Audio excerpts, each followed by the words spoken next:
Hello, everyone. It is January 22nd, 2026, and my youngest daughter was born on this day 28 years ago. Wow, my youngest one's 28. And she's somewhere in Southeast Asia on another one of her trips. Yes, she loves traveling. Uh, and I love that she can do that.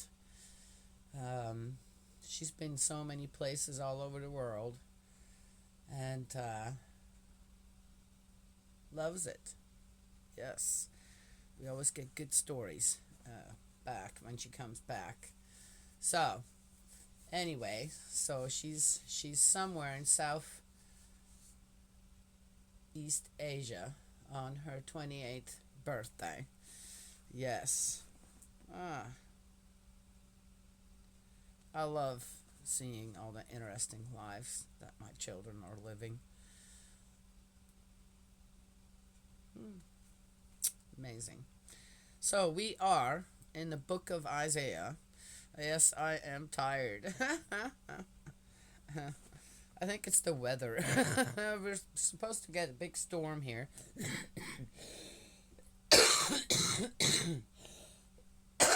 with lots of snow. So everyone's excited. Yes, yeah, we're excited about snow. Yeah. 66. Last book in Isaiah. Then we're in the book of Jeremiah. And I cannot tell you how happy I am to be finished with this book. Yes. Prophecy on the temple. Thus says Yahweh, with heaven my throne and earth my footstool, what house could you build me? What place for me to rest? When all these things were made by me, and all belong to me, declares Yahweh. But my eyes are drawn to the person of humbled and contrite spirit, who trembles at my word.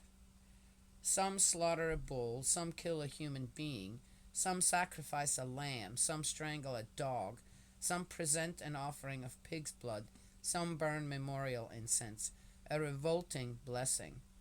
All those people have chosen their own ways and take delight in their disgusting practices. I too take delight in making fools of them. I shall bring what they most fear down on them, because I have called and no one would answer. I spoke and no one listened. They have done what I regard as evil, have chosen what displeases me.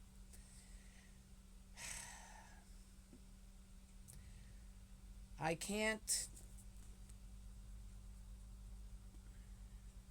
put myself in the shoes of this Isaiah here at the moment because I've never experienced God in this way. Is what is said here and what people do to each other or to what others and to animals. This and that. Is that true? Yeah, absolutely. Right. Yes. But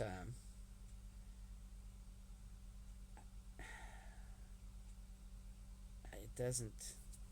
I can't hear man out of it, but I do not hear our heavenly parent out of this. Judgment on Jerusalem. Listen to the word of Yahweh, you who tremble at his word. Your brothers who hate and reject you, because of my name, have said, let Yahweh show his glory, let us witness your joy.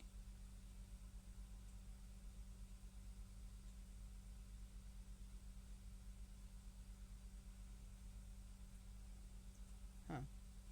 But they will be put to shame. Listen, an uproar from the city, a voice from the temple, the voice of Yahweh, bringing retribution on his enemies. Before being in labor, she has given birth. Before the birth pangs came, she has been delivered of a child. Who ever heard of such a thing? Who ever saw anything like this? Can a country be born in one day? Can a nation be brought forth all at once? For Zion, scarcely in labor, has brought forth her children. Shall I open the womb and not bring to birth?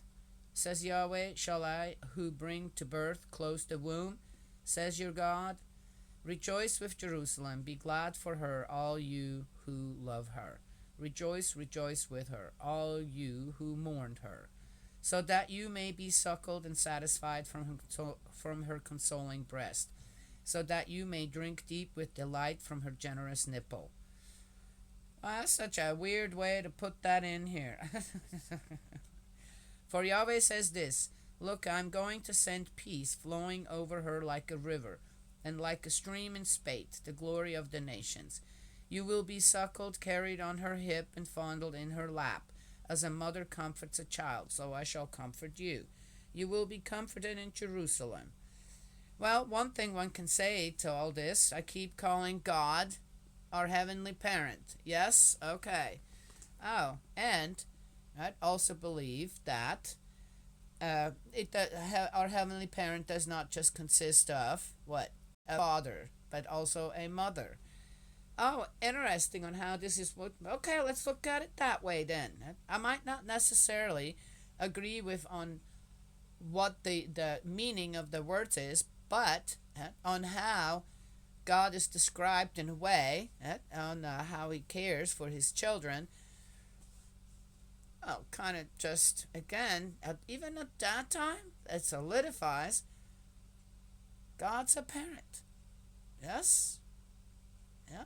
If anything we can glean out of this, it'd be that. And a parent isn't just a father, it's a mother as well. Yes? Okay. Well, I've talked about all this before. All right, so there you go. We found the good parts in this. You will be suckled, carried on her hip, and fondled in her lap. Well, let's read that one more time. As a mother comforts a child, so I shall comfort you. You will be comforted in Jerusalem. At the sight, your heart will rejoice, and your limbs regain vigor like the grass to his servants.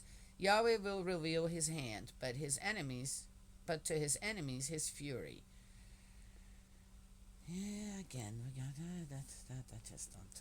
I've never experienced that in any way.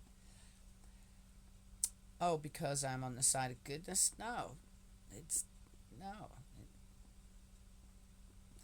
For see how Yahweh comes in fire, his chariots like the whirlwind, to assuage his anger with burning, his rebukes with flaming fire. For by fire will Yahweh execute fair judgment, and by his sword on all people, and Yahweh's victims will be many.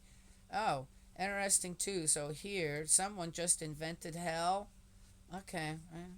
As for those who sanctify themselves and purify themselves to enter the gardens, following the one in the center, who eat the flesh of pigs, revolting things, and rats. Okay. Their deeds and their thoughts will perish together, declares Yahweh. Well, again, here they bring up the pigs again. I've talked about this before too. Can you imagine? Pigs have a lot of babies.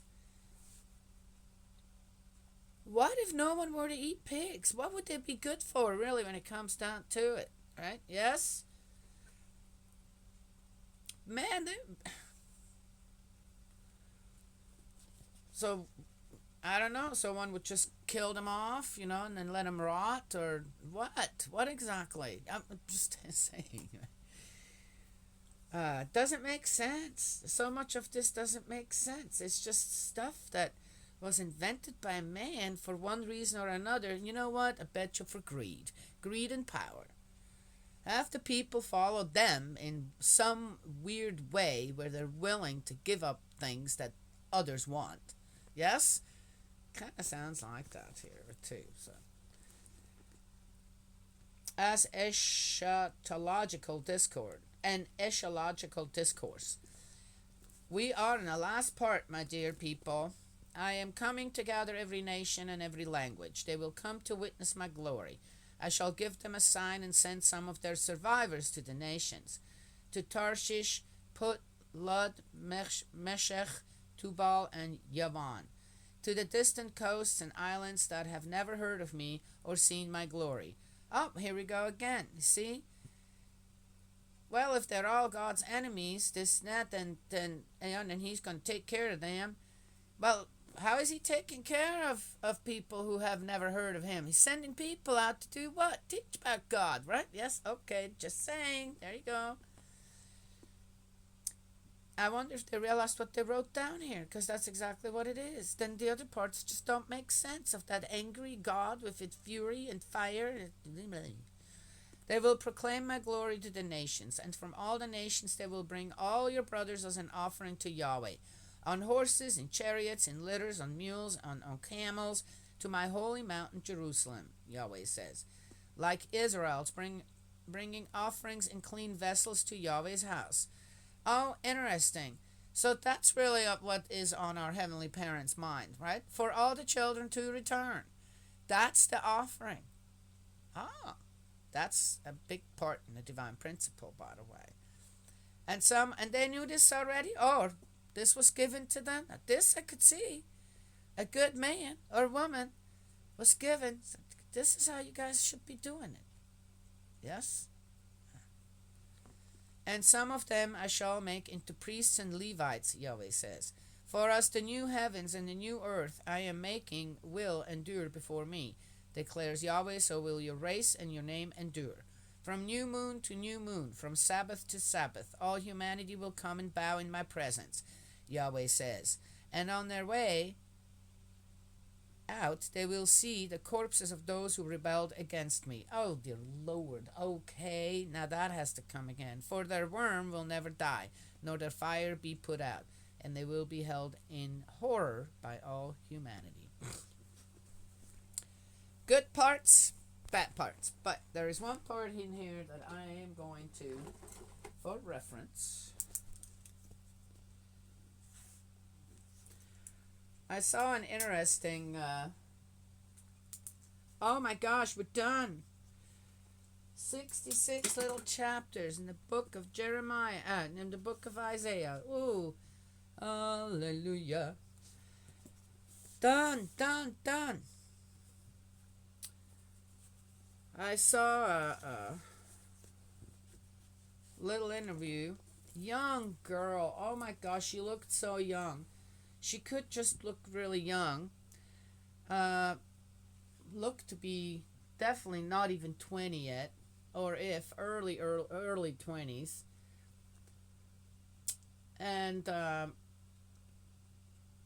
she was asked why she didn't believe in God, and she says, well, there's just not enough evidence for the existence of God. Now I'm looking at that and going, oh, okay. Well, is there enough evidence that there isn't a God? Was the first thing that came to my mind. But then here's the other thing about that.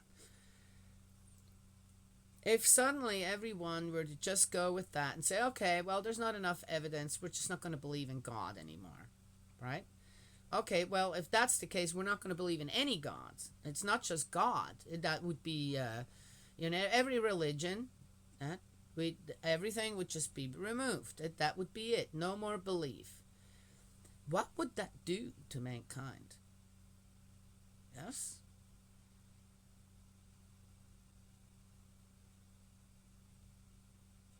Then one has to ask the question, well, things could be better. How would they be better? I feel like that the presence of our Heavenly Parent, the knowing of spirit world, right? Yes, all that. In the way that we are capable of knowledge and intelligence, and then apply it as well. How would that, if in the way that things are already in certain areas in the world, in certain pockets in our own countries, this and that, the horrific things that are done by people to other people, done by people to the principles of creation, like animals, for example, the depletion of the forests, this and that. I'm just saying that.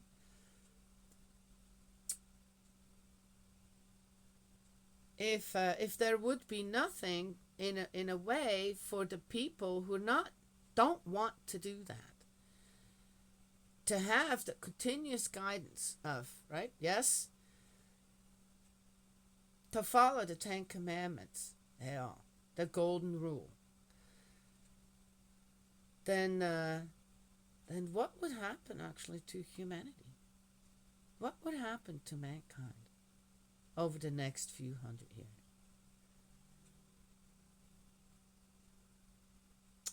Because if one knows oneself well enough, yes, we restrict ourselves due to the guidance that we have. From where exactly? Yes.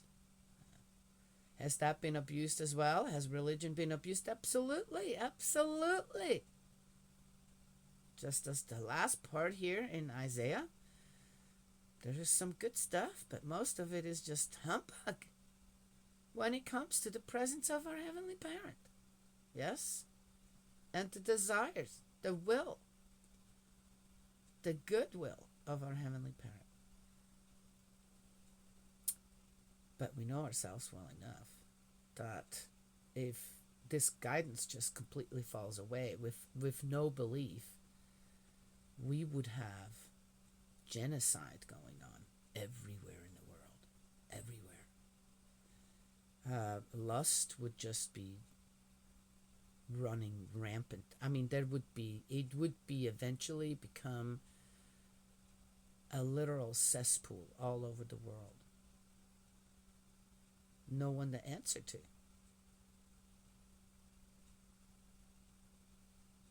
If one is smart enough to get away with it, no one to answer to. Yes?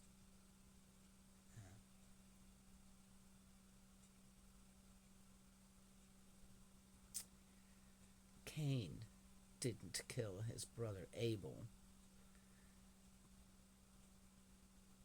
because he wanted freedom from God or this or that. He did it.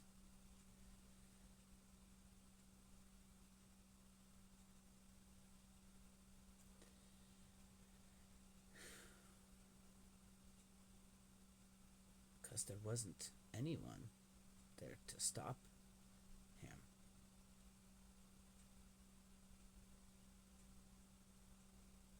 So, if we would want to go with a lot that's in the book of Isaiah where God will step in this and that, then why did he not step in and save Abel? Because he can't. Because of freedom of will, freedom of choice. And we decide if we want to be on the side of goodness, and I don't see why people can't be on the side of goodness not believing in God. But the problem is that too many, and if too many go unchecked, then what? Yes?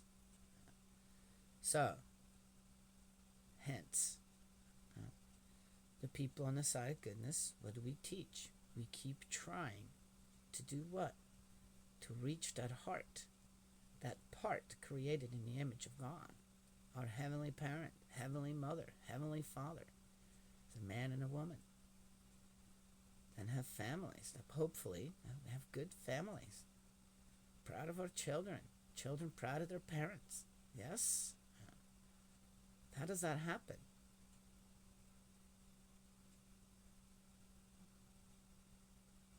I know that the proof is right here in my own family, in my children's families.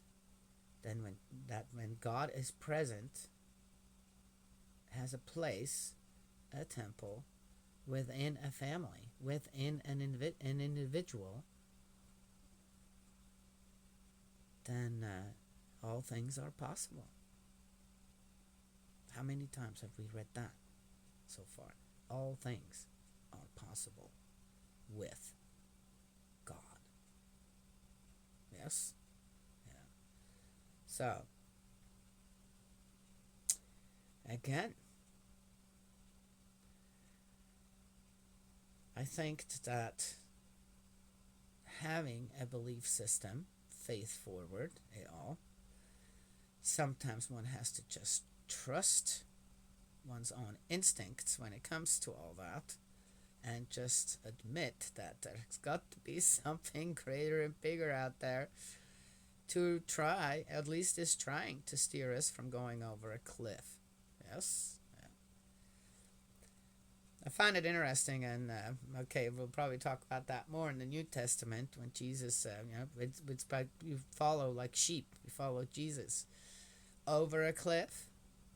Okay, no, it's exactly the opposite. You follow a shepherd, so hopefully to not be as dumb as sheep, to follow the leader over the cliff, but realize, whoa, that's not the right leader. I gotta follow this one. Yes, away from the cliff. Anywho, I pray for young people like that. I don't know what their experiences have been so far in life, but hopefully the presence of God will show theirself in their life eventually. Yes, I can't even imagine not living with knowing God. That journey has been incredibly good and beautiful to me. So there you go. Yes, and we're not overly. You guys might think, oh, there's prayer going on over there all the time, or here. Okay, here, yes. And going to church, this and that. Sometimes we go to church. Sometimes,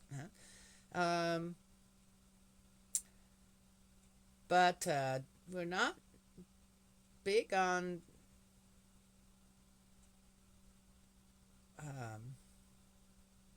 I don't think that when people come visit, they would think that we're religious. What I have taught all of my children and teaching my grandchildren is to have a heart for our Heavenly Parent. Yes, to become good people with a heart that attends our Heavenly Parent's heart. Purpose of life is what? Is to bring God joy. How do we do that? It's quite simple, isn't it? Yes. It doesn't have to be complicated. One doesn't have to be rich. One doesn't have to be poor. The poor are mentioned a lot here too in Isaiah, right? On how they have a better place in God's heart. That's not true.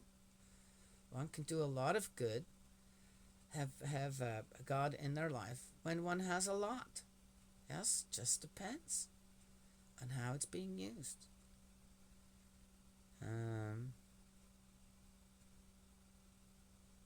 One thing for sure we should keep in mind is to never oppress others. Yes? And a world without the guidance of our Heavenly Parent, how would that look like?